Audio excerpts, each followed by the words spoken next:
Smart and legal guidance. Download the application now. नमस्कार दोस्तों, आज इस वीडियो के अंदर एक बहुत इंपॉर्टेंट जानकारी मैं आपको बताने वाला हूं। आरपीएससी के द्वारा यहाँ पे जो जूनियर लीगल ऑफिसर राजस्थान का अपना जो पेपर होने वाला है, जिसमें आप डायरेक्ट अपना सरकार के अपना जूनियर लीगल ऑफिसर की पोस्ट पाते हो, और बहुत सारे लोगों ने इसका फॉर्म भी भरा हुआ है। और आप सभी लोगों को पता है इसका जो एग्जाम है वो 4 नवंबर को होगा और 5 नवंबर को होगा। 4 नवंबर को 2 पेपर होंगे, 5 नवंबर को 2 पेपर होंगे, टोटल आपके 4 पेपर होंगे। अपने पहले दिन पे आपके लॉ सब्जेक्ट्स के पेपर भी होते हैं एंड दूसरे दिन में आपके हिंदी इंग्लिश के पेपर्स होते हैं। तो ये चीज आपको याद रखनी है। और यहां पर जो है आपको एक बहुत इंपॉर्टेंट टर्म यहाँ पे अभी जो नोटिफिकेशन रिलीज करी है मैं आपको दिखा भी देता हूं ऑफिशियल वेबसाइट को ओपन करके। ये नोटिफिकेशन में कहां मिलेगी, ये देखो, आरपीएस की, Rajasthan public service commission RPSC की अपनी ऑफिशियल नोटिफिकेशन है। यहां पर अगर हम तीसरी वाली बात जाएंगे, देखो 17/10/2023 यहाँ पे ये नोटिफिकेशन रिलीज करी है। ये रही हमारी नोटिफिकेशन। इस नोटिफिकेशन में ना बहुत क्लैरिफाई एक सिंपल तरीके से कर दिया गया है कि अगर यहाँ पे कोई भी बच्चा अपना राजस्थान का जेएलओ देने जा रहा है ना, तो उसको एक बात ध्यान रखनी है, 4 नवंबर और 5 नवंबर को पेपर है और क्वेश्चन के अंदर ना 5 ऑप्शन आएंगे, ए, बी, सी, डी, और ये 5वां ऑप्शन ई वाला भी आपके सामने देखने को मिलेगा।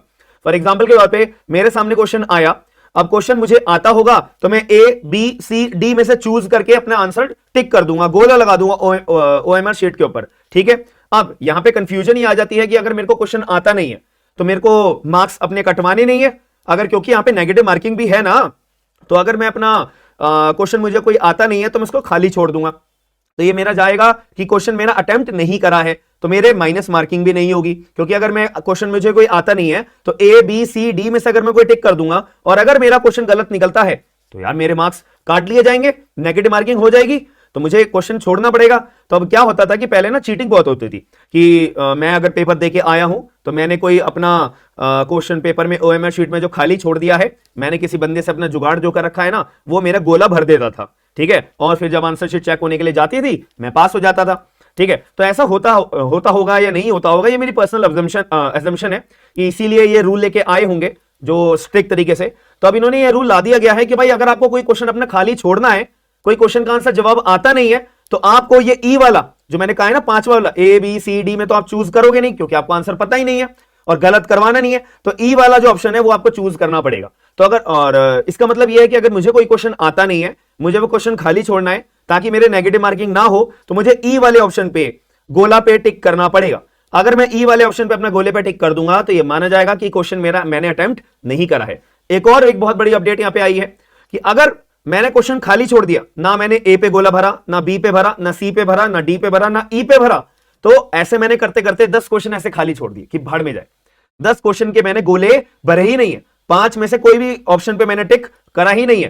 तो अगर मैंने 10 क्वेश्चन, 10 से ज्यादा, मतलब 10% की बात करी है, 10 क्वेश्चन की बात नहीं करी है, 10%, मान लेते 100 क्वेश्चन अगर पेपर में आए हैं और उनमें से मैंने 10 क्वेश्चन खाली छोड़ दिए और 90 क्वेश्चन मैंने भरे हैं और 90 के 90 मेरे ठीक है मान लेते हैं, तो मैं टॉप मारूंगा एग्जाम के अंदर। लेकिन यहां पे इन्होंने एक रूल ला दिया गया है कि अगर मैंने 10 क्वेश्चन बिना कोई अटेम्प्ट करे, मतलब बिना कोई गोला भरे, अगर मैंने 10 क्वेश्चन ऐसे खाली छोड़ दिए तो मेरे को डिस्क्वालीफाई कर दिया जाएगा, एग्जाम से मुझे डिबार्ड कर दिया जाएगा, एग्जाम से मुझे डिस्क्वालीफाई कर दिया जाएगा। तो यहां पे क्लियर बात यह है कि हर क्वेश्चन के अंदर आपको गोला भरना जरूरी है, ओएमआर शीट के अंदर गोला भरना जरूरी है। कोई क्वेश्चन आता है तो ए, बी, सी, डी में से भरो, कोई क्वेश्चन नहीं आता है तो भाई ई वाले ऑप्शन पे टिक करके अपना क्वेश्चन के अंदर गोला भरना जरूरी है, जरूरी है, जरूरी है, याद रखिएगा। और अगर आपका कोई भी गलत क्वेश्चन होता है तो भाई आपका एक 1/3 आपका जो मार्क्स है वो काट लिए जाएंगे, ये तो नॉर्मल सी बात है। और यहां पे लिखा है कि भाई आपको गोला भरने के लिए ना 10 मिनट ज्यादा का टाइम मिलेगा। ठीक है, 10 मिनट एक्स्ट्रा टाइम मिलेगा, 3 घंटे का पेपर होता है, उसमें से 10 मिनट आपको एक्स्ट्रा मिलेंगे, बस ये अपनी बात बता रखी है, ये इंपॉर्टेंट बात है। अब इसके अंदर एक कंफ्यूजन बच्चों के मन में आ रही है कि सर जेएलओ का पेपर होगा 4 नवंबर को, 5 नवंबर को इलेक्शन भी है। भाई देखो, यहां पे अभी आरपीएससी के द्वारा कोई भी ऑफिशियल नोटिफिकेशन रिलीज नहीं करी है कि पेपर होगा नहीं होगा। क्लियर बात बोलिए कि भाई देखो, अब ये 17 तारीख को, देखो यहाँ पे डेट लिखी है ना 17 तारीख, अब 17 तारीख को ये नोटिफिकेशन रिलीज कर रहे हैं, तो सिंपल सी बात है भाई, पेपर तो कंफर्म है होगा। तो अब हम तैयारी इस बात पे रखें कि पेपर नहीं होगा, तो चलो मैं अब घर पे बैठ जाता हूं, ऐसे अपना तैयारी बंद कर देता हूं। बहुत बड़ी गलती करोगे, याद रखना कि आपको तैयारी अपनी रोकनी नहीं है, रिवीजन अपनी रोकनी नहीं है, ज्यादा कोई इतने भारी भरकम जुडिशरी जैसे सब्जेक्ट्स नहीं है, नॉर्मल से सब्जेक्ट है, CPC, CrPC, constitution, evidence act, Hindi, English, बात खत्म।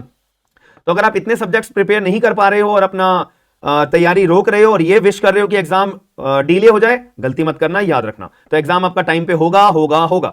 तो अगर आप लोग जुडिशरी की तैयारी करना चाहते हो तो मैंने अपना इंडियन एविडेंस एक्ट का बिल्कुल लेटेस्ट बैच हमारा स्टार्ट हुआ है, तो आप लोग ज्वाइन कर सकते हो। डेली सुबह 11 बजे हमारी क्लासेस होती हैं एंड 1500 रुपए में आपको पूरा का पूरा आईपीसी का बैच यहाँ पे देखने को मिलेगा।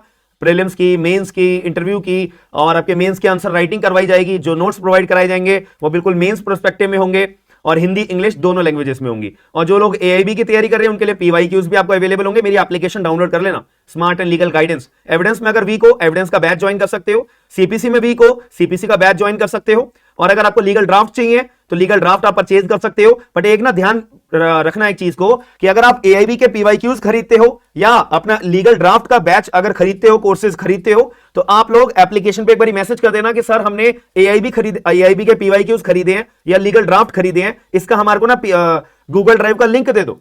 तो मैं आपको, हमारी टीम जो आपको गूगल ड्राइव का लिंक हाथों हाथ दे देगी। उसके बाद अपने उस लिंक को कॉपी करके अपने लैपटॉप पे, फोन पे, पीसी पे, कहीं पे भी ओपन अप करोगे, सारे के सारे आपके एआईबी के पीवाईक्यूज आप डाउनलोड कर सकते हो, प्रिंट निकलवा सकते हो, लीगल ड्राफ्ट को भी डाउनलोड कर सकते हो, एडिट कर सकते हो इजीली, बात ही खत्म। तो ये एक सिंपल सा काम है। और अगर आप लोग एप्लीकेशन में कोई बैच खरीदना भी नहीं चाहते बट उसके लिए तब भी आपके लिए फायदेमंद है। किस लिए? क्योंकि यहाँ पे आपको नोट्स जो है फ्री वाले कंटेंट मैं प्रोवाइड कराता हूं, बहुत ही ज्यादा एक्सक्लूसिव होता है। लीगल जॉब्स जितनी भी आती है आपको एप्लीकेशन पे पुश नोटिफिकेशन पे अपडेट मिल जाती है, पीडीएफ मिल जाती है, फ्री मॉक टेस्ट आपको देखने को मिलते हैं, फ्री लीगल जीके के नोट्स आपको देखने को मिलते हैं, और भी बहुत सारी चीजें आने वाले टाइम में आपको अपडेट होती हुई दिख जाएंगी। तो आपको एप्लीकेशन डाउनलोड करके रखनी है, बहुत फायदा होगा, याद रखिएगा। बाकी आपको वीडियो पसंद आई है तो वीडियो को लाइक जरूर करेगा, शेयर जरूर करेगा, लोगों को अपडेट जरूर करेगा। बाकी मिलते हैं नेक्स्ट वीडियो के अंदर। थैंक यू, धन्यवाद।